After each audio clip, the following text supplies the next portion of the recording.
اعوذ باللہ من الشیطان الرجیم بسم اللہ الرحمن الرحیم الحمد للہ رب العالمین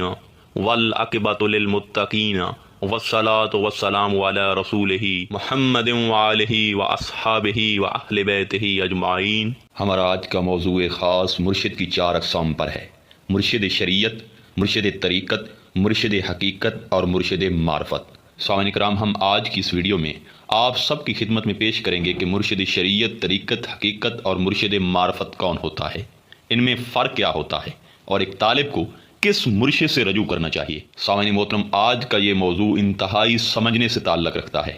کیونکہ بعض لوگ بغیر یہ جانے کہ یہ مرشد شریعت ہے، طریقت ہے، حقیقت ہے یا مرشد معرفت ہے، اکثر دھوکہ کھا جاتے ہیں اور اپنا وقت برباد کر کے پھر اس راہ سے بھی مایوس ہو جاتے ہیں۔ اب بلا تاخیر ہم اپنے موضوع کا آغاز کرتے ہیں۔ سامعین کرام، حضور سلطان العارفین حضرت سخی سلطان باہو رضی اللہ تعالیٰ عنہ فرماتے ہیں کہ راہ فقر اور تصوف میں 4 قسم کے مرشد ہوتے ہیں: مرشد شریعت، مرشد طریقت، مرشد حقیقت اور مرشد معرفت۔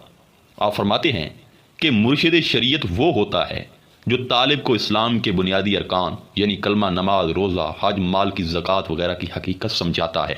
اور ان ارکان کا اس کو پابند بناتا ہے، اور طالب مولا کو مقام شریعت پہ یہ درس دیتا ہے کہ وہ شیطان کے شر کے خلاف چلے، معرفت کا حکم دے، اللہ تعالیٰ کی نافرمانی کرنے سے شرم کرے، اپنے ارد گرد فرض، واجب، سنت اور مستحب کے 4 حصار قائم کرے اور اس قلعے کے درمیان اللہ تعالیٰ کی توفیق کو اپنا ساتھی بنا کر عبادت کرے۔ اب اہم چیز سمجھنے والی یہ ہے کہ اگر وہ مرشد صاحب شریعت ہے، عالم فاضل ہے اور طریقت میں وہ نہیں ہے یا طریقت میں کامل نہیں ہے، تو اگر اس کا مرید محض عابد اور زاہد بننا چاہتا ہے تو وہ عبادت اور اس مرشد پر اکتفا کر سکتا ہے۔ لیکن اگر کوئی آدمی قرب خدا بندی کا مشتاق ہے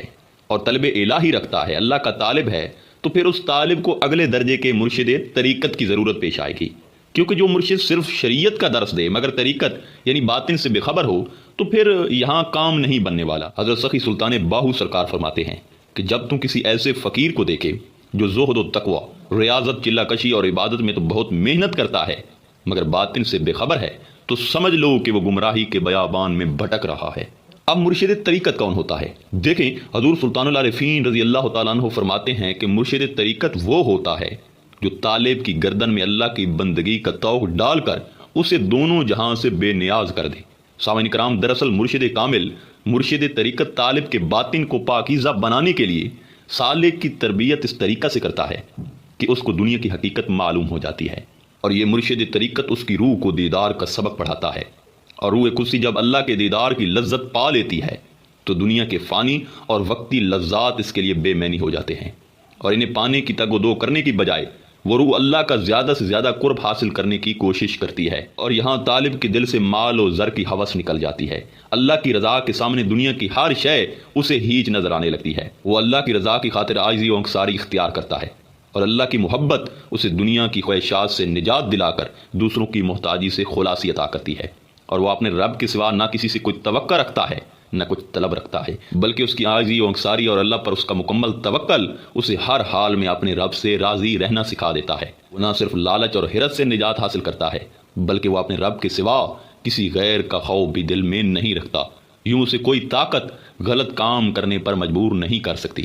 اور وہ جان لیتا ہے کہ قرب خداوندی سے بڑھ کر دنیا و آخرت میں کوئی مرتبہ نہیں، اس لیے دنیاوی مال و دولت، منصب و تکریم، شان و شوکت اس کے لیے کوئی معنی نہیں رکھتے۔ لہذا یوں مرشد طریقت کی مہربانی سے نہ صرف اس کا باطن درست ہو جاتا ہے بلکہ ظاہر بھی درست ہو جاتا ہے۔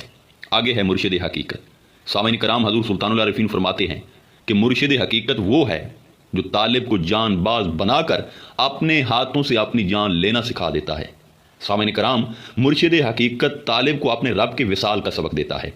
اور اس سبق کے بعد طالب کی روح اپنے اصل مقام یعنی روح قدسی کے مقام تک پہنچ جاتی ہے، اور وہ اس دارالامتحان سے واپس اپنے اصل وطن یعنی عالم لاہوت میں کامیاب لوٹتی ہے۔ اپنے رب تک اس کامیاب واپسی کو صوفیاء کرام نے حقیقت موت سے تعبیر کیا ہے، اور موت قبل ان تموت، مرنے سے پہلے مر جاؤ کی اصطلاح کے ذریعے بیان کیا ہے، یعنی جسمانی موت سے قبل ہی جسم اور زمان و مکان کی قید سے آزادی حاصل کر لینے والی روح قدسی اپنے اس دنیا میں آمد کے مقصد کو پا چکی ہے، اور موت قبل ان تموت کے مرتبے پر فائز ہو کر اپنے رب تک لوٹ چکی ہے۔ ان للہ و انا الیہ راجعون، بے شک سب کچھ اللہ کی طرف سے ہے اور اللہ کی طرف لوٹ کر جانا ہے۔ یہ اللہ کی طرف لوٹنا جسم کی موت کے ذریعے نہیں بلکہ نفس کی موت کے ذریعے ممکن ہوتا ہے، جو یہ مرشد حقیقت سبق پڑھاتا ہے۔ اقبال نے اپنے اس شعر میں موت کے اسی روپ کو بیان کیا ہے۔ موت کے آئینے میں تجھ کو دکھا کے رخ دوست، زندگی تیرے لیے اور بھی دشوار کرے۔ آگے ہے مرشد معرفت۔ سامعین کرام، حضور سلطان العارفین فرماتے ہیں کہ مرشد معرفت وہ ہوتا ہے جو طالب کو اللہ تعالیٰ کے اسرار کا رازدان بنا کر صاحب سرہ بنا دے، یعنی مرشد معرفت طالب کو اللہ کی معرفت سے مشرف فرما کر اسے محرم راز بنا دیتا ہے اور اس پر پوشیدہ بھید عیاں کر دیتا ہے، طالب کو یہ مقام منفرد تک پہنچا دیتا ہے۔ دیکھیں، مقام منفرد وہ مقام ہے جہاں نور محمدی نور الہی سے جدا ہوا تھا، یعنی مقام حاویت۔ دیکھیں، مرشد کا پہلا درجہ شریعت، پھر طریقت، پھر حقیقت اور انتہائی مرتبہ معرفت ہے، اور مرشد کے ان مقامات کے درمیان سامعین کرام کوئی تھوڑا سا فرق نہیں بلکہ زمین و آسمان کا فرق ہے۔ سامعین کرام، حضور سلطان صاحب فرماتے ہیں کہ طالب کو 4 قسم کے مرشدوں کی طرف رجوع کرنا چاہیے، یعنی مرشد ایک ہی ہو مگر وہ شریعت میں بھی کامل ہو، اس کے بعد طریقت میں بھی کامل ہو، پھر حقیقت اور آخر میں معرفت میں بھی کامل ہو۔ لہذا جس نے تصوف کے یہ 4 زینے نہ پڑھے اور نہ جانے ہوں، یا ان 4 مقامات میں سے کوئی ایک آدھ چھوڑ گیا ہو، تو وہ مرشد کامل نہیں ہوتا اور اس کی نگرانی میں طالب کامیاب نہیں ہو سکتا۔ حضور سلطان صاحب فرماتے ہیں کہ جو صاحب نظر ناظر اور صاحب وصال مرشد کامل ہوتا ہے وہ ہر وقت حضور حق میں حاضر رہتا ہے، یعنی جو شریعت میں بھی کامل ہو، طریقت میں بھی، معرفت میں بھی، حقیقت میں، وہ ہر وقت حضور حق میں حاضر رہتا ہے اور اسے اس قدر قوت و قدرت حاصل ہوتی ہے